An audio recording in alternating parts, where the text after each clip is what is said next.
Tonight we are getting our very first look at nationwide polls taken entirely after the first presidential debate. They show that Hillary Clinton has gained some ground on Donald Trump. In a two-way matchup, she's now at 49% to his 44%. Earlier this month, he was ahead of her. What's more, the polls show this fight is really a battle of the sexes, with Mrs. Clinton enjoying a 23-point advantage over Mr. Trump with women voters. He's doing 17 points better when it comes to the men. And when it comes to what's motivating voters this year, 57% say fear. Fear that the other candidate might win is behind their choice. Just 39% say it's enthusiasm for their candidate. Chris Direwaltz is our Fox News digital politics editor. Howie Kurtz is host of Media Buzz on Fox News. Okay, so the random sampling polls, you know, the sort of official polls, say that Hillary Clinton won that debate. So good for her, right? She did what she needed to do. However, Mitt Romney killed President Obama in the first debate back in 2012, Direwaltz. And so you tell me whether he got this similar kind of polling bounce thereafter and just how hopeful Hillary Clinton should be feeling tonight. Well, there's a little bit more spring in her step in the head-to-head matchup than there was for Romney. But you are exactly right that not only did Mitt Romney get boffo debate reviews back in 2012 and end up limping home, but also famous names like Walter Mondale, John Kerry, and others won the first debate. So the first debates aren't necessarily predictive, but of course in politics you'd always rather win than lose. Right. She doesn't want to get too cocky.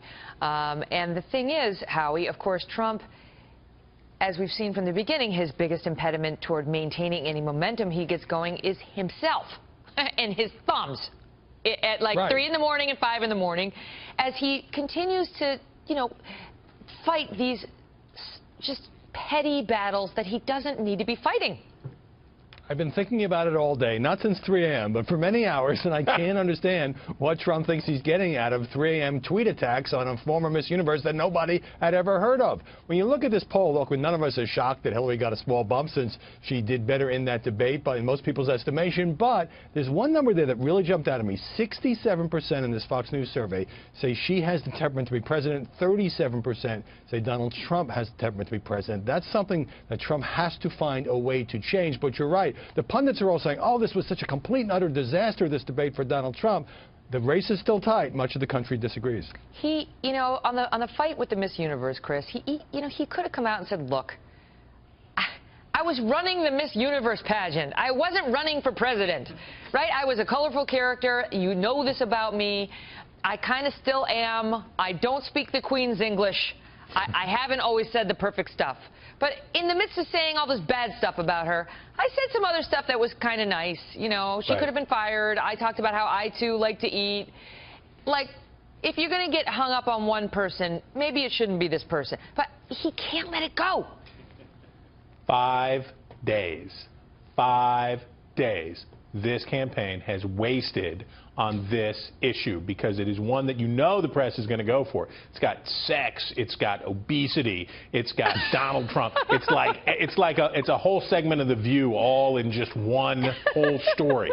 And so here you have all of this catnip that the press is not going to be able to resist. And Trump, even this morning, he's like, oh, it's almost over. One more day. I'm going to do it one more time. Remember the rule. You can be right or you can be happy, but usually not both.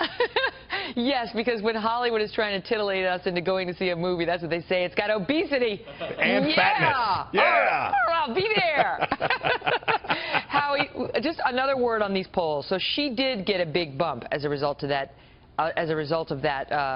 That debate, and the two-way race between them now, according to the four-way race, is 43 Clinton, 40 Trump. But that's within the margin of error. And early September, she had 1 point over him, 41-40. So why the freak out in all these corners? Like, she's got it, she's winning now, and he's losing. Are we done talking about the sex tape? That's not a sex tape? Okay, I'll move on. Yeah, I don't know. Well, so today he said that she was in a sex tape, and apparently she wasn't in a sex tape, but she was on she was on some reality show where she made you believe she was doing something in the bedroom. Then it came out that Trump made some cameo in a soft porn show. Yeah, I don't know. I guess he broke a bottle of champagne over something. He didn't do anything. But this is our presidential race. Okay. But you asked about the My head freak out, and hurts. here it is. Trump had a very good September. He stuck to the script. He gained ground. Hillary Clinton was losing. Then comes the debate. You know, people can debate about why he didn't do as well, the opportunities he let go, and all of that. And so now the media is saying, well, it's over because we're bipolar. You know, she's winning, she's losing. No, now she's going to win. This race is not over. It's true.